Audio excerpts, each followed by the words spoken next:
Hello guys! Did you know the Whistler 01 is scary? Wait, hindi ko na. Hindi marunong mag-English. Oh! Hindi marunong mag-English eh. O sige, Pilipino na lang. Okay. Translate na lang nila sa Google. Okay. Hello guys! Ano ba yan?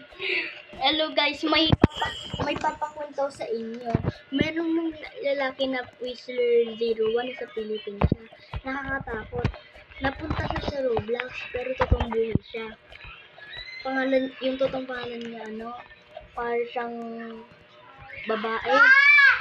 Ano ba yan? Babae na nakalimutan ko pangalan. Dati pa kasi nagpagkwento yun 2025. Pinakita ko sa may babae na parang bubaling ulo at yung paa. Bumabang ulo? At yung paa mukhang baliw na. At paa mang baliw.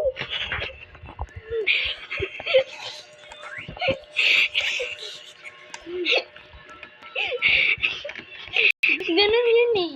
Napunta siya sa sa Roblox at siya namatay. Aray. He died? At meron siyang nag-join yung babae. What kind of story is that? Scary, right? Oo. At nag-join yung babae, yung friend niya.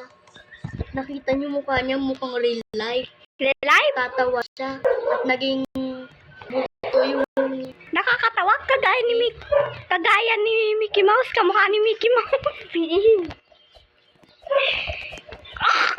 Mangyayari sa'yo pag nag-join. Ba't naglaro ka ng UFO Tower? UFO Tower? Eh, ginoin ako ng kaibigan ko. Bakit? Dalawa sila eh. Doon sila eh. Namatay sila. Two of them dead. What?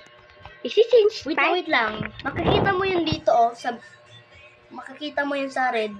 Diyan. In the red! O mag-read ka. Agad, pag nasa red ka, huwag kang didikit. Mag-chat ka.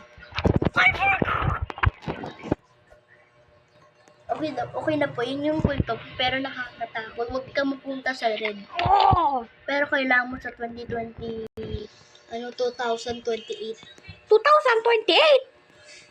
Yun yung nag-try Kaya nila eh. When did they record in 2028? It's just 2022. Di nila record eh. Di nila alam eh. Bacon. Wala nag-record. Okay na. Tapos na. Okay.